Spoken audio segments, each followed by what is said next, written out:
Hello? Hello? Hello?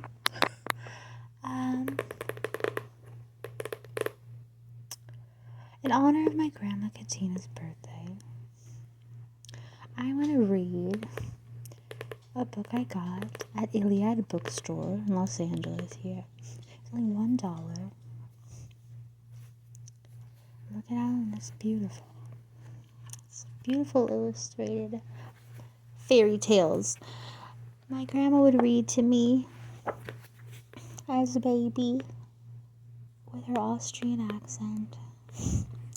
And I think that's where I got my love of books.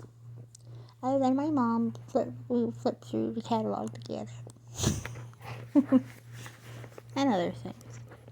But hearing her accent and her reading the books, and we look at the pictures together, and I think that's where I got my love of books. So I thought I would read a story in her honor. It says,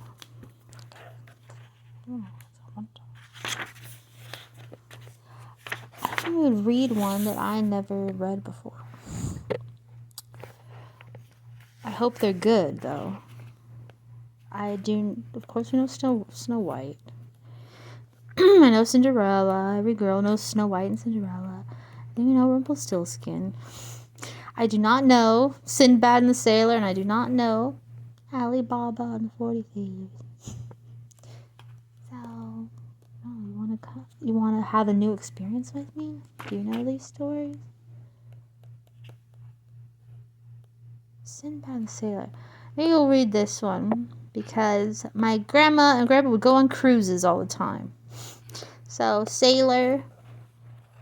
So she got me a little sailor dress. Brought me a sailor dress one. A little German dress and a sailor dress. You'll read that. Good.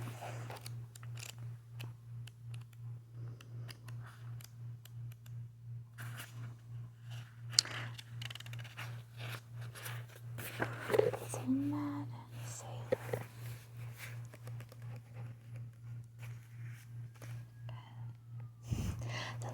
Maybe we'll try to do an accent. The luckiest children in the whole world, in the whole of Baghdad, were the grandchildren of Sinbad, the merchant.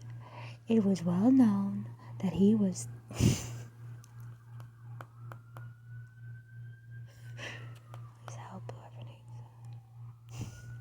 It was well known that he was the greatest storyteller in the city. In the evenings, the children would sit enthralled as he told them of all the great adventures he had experienced as a young man. In his youth, Sinbad had been a sailor. He owned ships in which he carried his merchandise over the 7 seas to faraway lands. Many strange and wonderful sights had met his eyes, and many exciting things had happened to him. Sinbad's daughter often complained that it was almost impossible to get the children to bed. So spellbound were they by their grandfather's tales. Isn't that sad? Oh!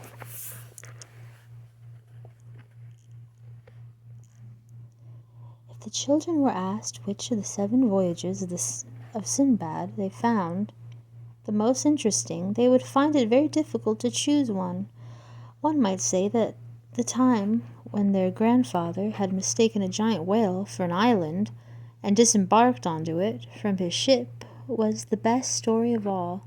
The whale had carried him away on its back, and Sinbad would have surely drowned had not the whale cast him off onto a small island. Oh, that's nice.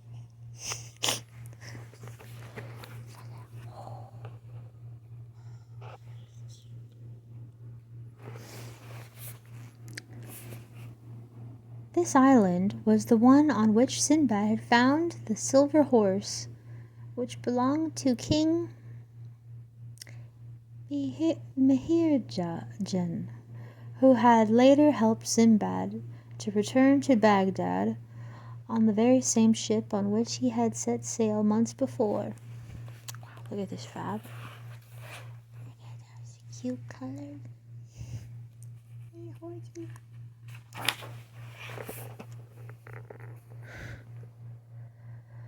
Then there was the adventure on the island of giants.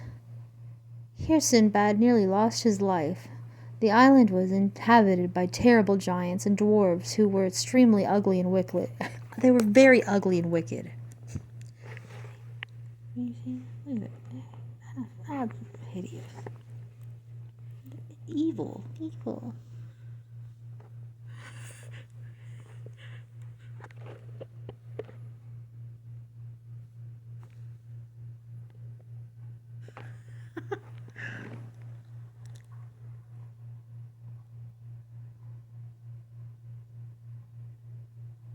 The sailors were all terrified of them. The dwarves captured Sinbad's ship, but he and some friends managed to escape and find their way to a huge palace with gates of blackest ebony. What's happened here? The palace was the home of the giants. The biggest giant captured Sinbad and his companions and began to fatten them up. But Sinbad refused to eat anything. In due course, one by one, his companions were devoured by the giant, but the thin Sinbad and one of his friends escaped. This was by no means the end of that story, for they had escaped from one danger into another just as horrifying. Oh my. Nice pants. Oh, I don't watch out for his pointy shoes.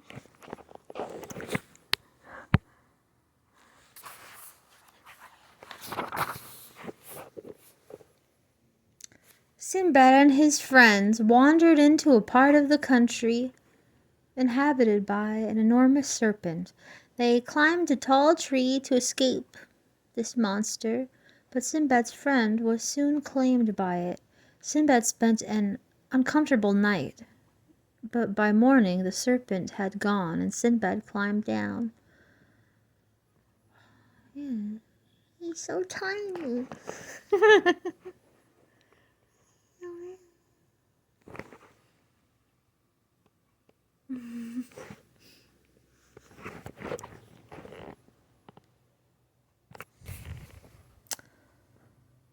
Luck was with him, for when he reached the seashore,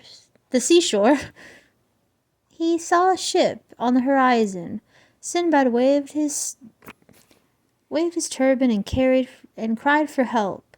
He was seen by one of the crew and soon rescued. The captain was Sinbad. The captain gave Sinbad one of his own suits to replace the rags which the poor merchant wore. He also told Sinbad that he could earn some money for himself by trading the goods of a passenger who had been lost on the voyage. Imagine the surprise of both Sinbad and the captain when, upon unloading the goods, it was discovered that they belonged to none other than Sinbad himself. Thus Sinbad, despite his ordeals, returned home as wealthy as when he had left.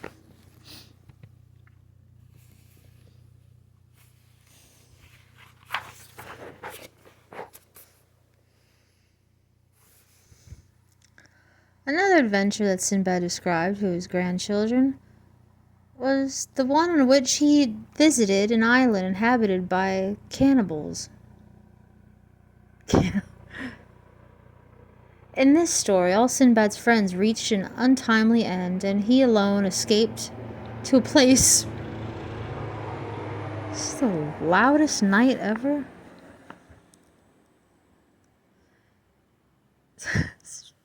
Reached an untimely end, and he alone escaped to a place where he was welcomed by all the people and became a friend of the king himself.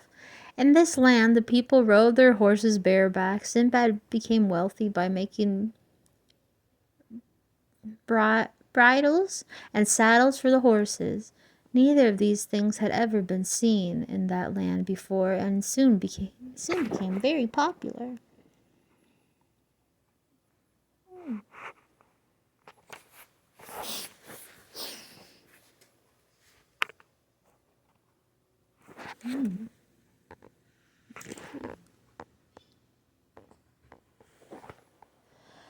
After some time, the king arranged a marriage for Sinbad to one of the ladies at the court. It was not until his wife became very ill that Sinbad learned of a terrible custom of that country. If a wife died, her poor husband was not allowed to live, but was buried with her.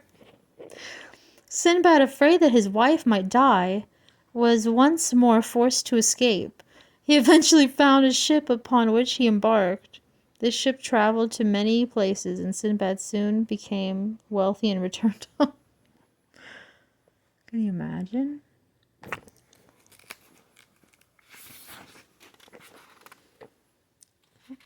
What a poor guy. Poor guy. A favorite story was that of the old man of the sea, which the children turned into a game. The strongest boy, Tariq, took the part of Sinbad, and the others took turns being the old man of the sea. This way they all got a ride on Tariq's back, for the old man of the sea was known to climb onto men's backs and force them to carry him around until they died of exhaustion. What?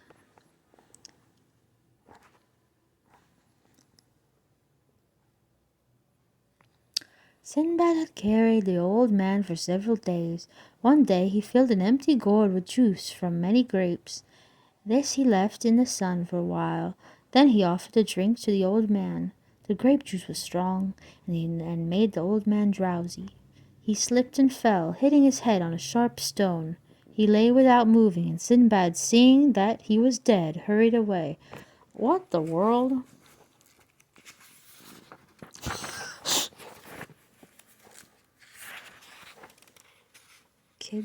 Kids stories, huh?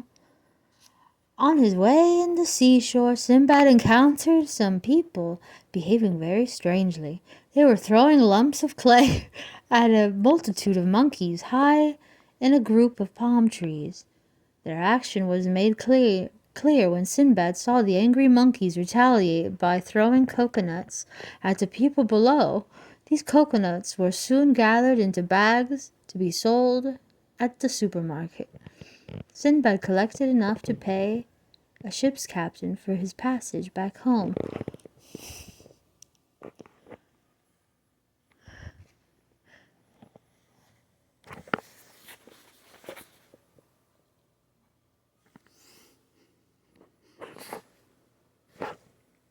Me a monkey.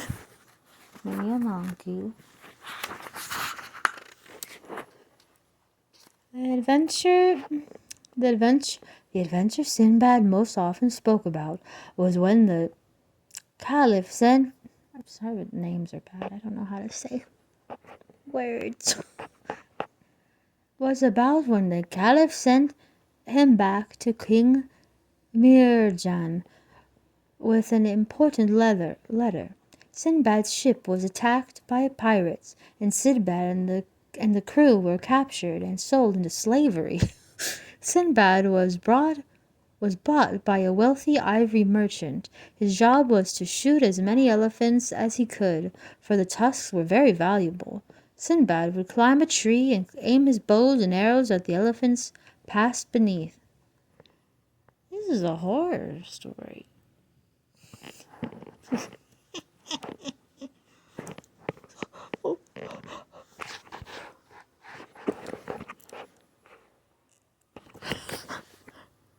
Oh, good.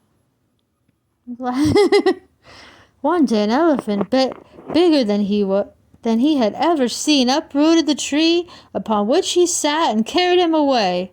He was taken to the hill of the elephants, where the old elephants went to die. Here among the bones were many tusks, With these, Sinbad bought his freedom, and returned home even wealthier than before. Oh, that's so great. Aw. Just wait till they're dead. Then make something beautiful. Each of these stories impressed Sinbad's grandchildren, and they never tired of hearing them. They told the stories to their own children when they were grown, and they in turn were as enchanted by them as their parents had been. Strangely enough, the story that was most often told was the one Sinbad had least liked to tell. The family all knew that he remembered it well, for he would pick up a large shimmering diamond from a shelf, and he would look a little afraid as he held it in his hand. It was all that remained from the most frightening adventure of all.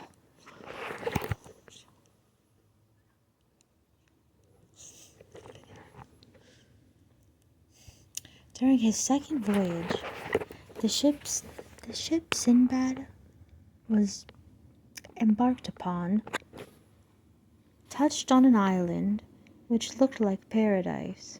Fruit and flowers grew in abundance. The crew and the passengers wandered about, sampling the fruit, and Sinbad, who was tired, decided to rest in the sun under a shady tree. He must have slept for some considerable time, for when he awoke the stars shone in the night sky, and the ship was gone, and Sinbad was all alone and stranded. There was nothing for it. At daybreak he would have to begin searching for a way off the island. He passed a troubled night, and in the morning set off to look for some sign of human habitation.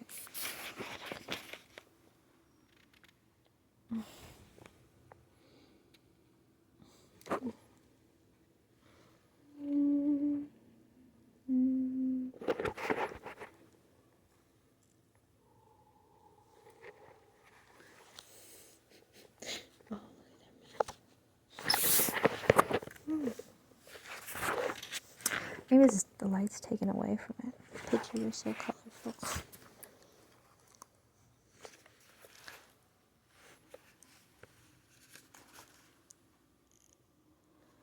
After waking for some time, he came upon an extraordinary object. It was huge, white and smooth. Before Sinbad had time to examine it, the sky was filled with the beating of mighty wings. A great shadow fell upon Sinbad, and looking up, he began a terrifying sight. It was the largest bird he had ever seen.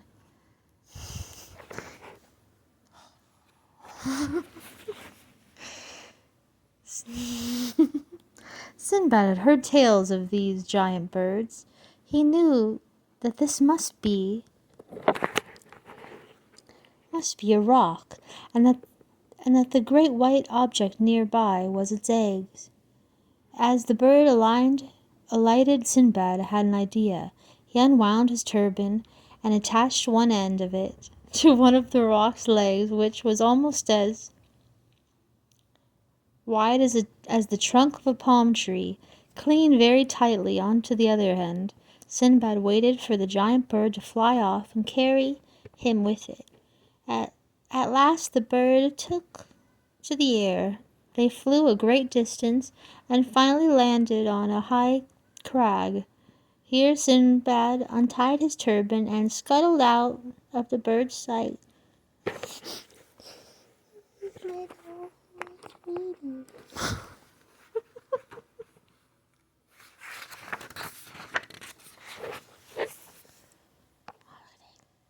After a while he emerged from his hiding place and surveyed his surroundings. On the ground, great diamonds were strewn,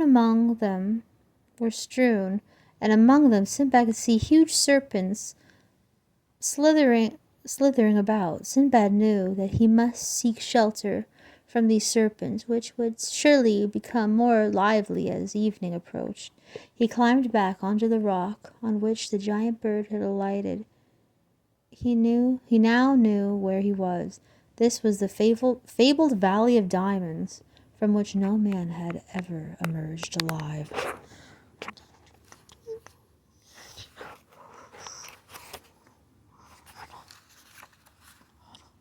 Oh no.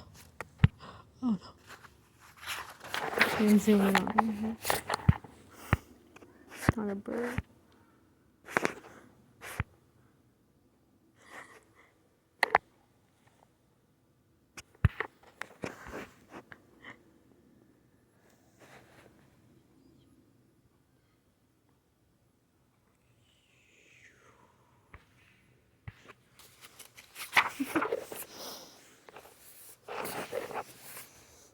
Sinbad was beginning to feel that all was lost when something hit him on the head.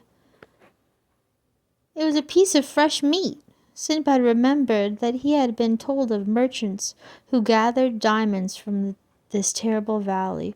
Fresh meat was thrown over the rocks into the valley in a hope that some of it would stick to the diamonds, as it was known that giant eagles picked up the meat and carried it to their nest. The merchants then collected the diamonds from the nest and sold them for vast sums of money.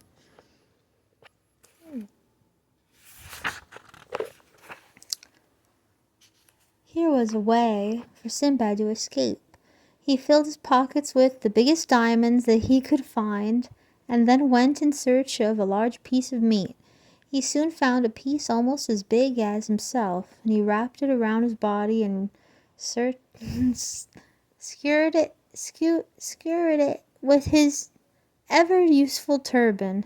Then he lay quietly and waited. Before long he heard the beating of powerful wings and found himself being once more lifted into the air. The flight was short, and he was soon dropped into what turned out to be a huge nest, and the eagle began to peck at the meat in which Sinbad was wrapped, but before it could make a meal of him, it was frightened off by a loud shouting. Sinbad looked to see what was happening.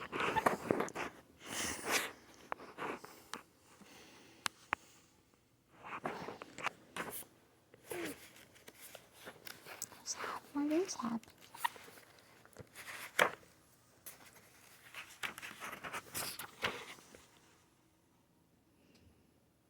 Men armed with clubs were scrambling over the edge of the nest. They were amazed to find Sinbad in it. When they heard his story, they were even more surprised. He was the only man to have come out of the Valley of Diamonds. Sinbad had no difficulty at all in selling the fabulous diamonds. One of them he kept as a reminder of his adventure. Oh.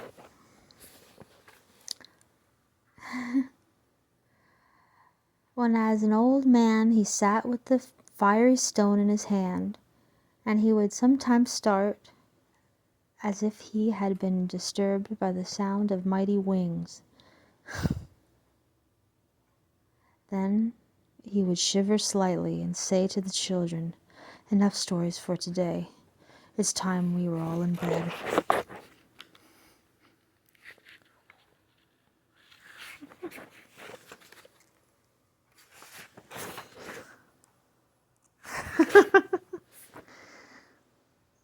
Look at all his grandchildren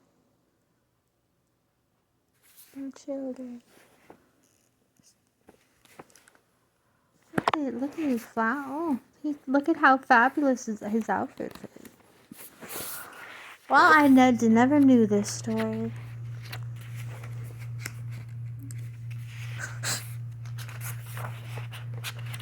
A man who had horrifying adventures and learned to prospered in the end. And had a lot of stories to tell everybody.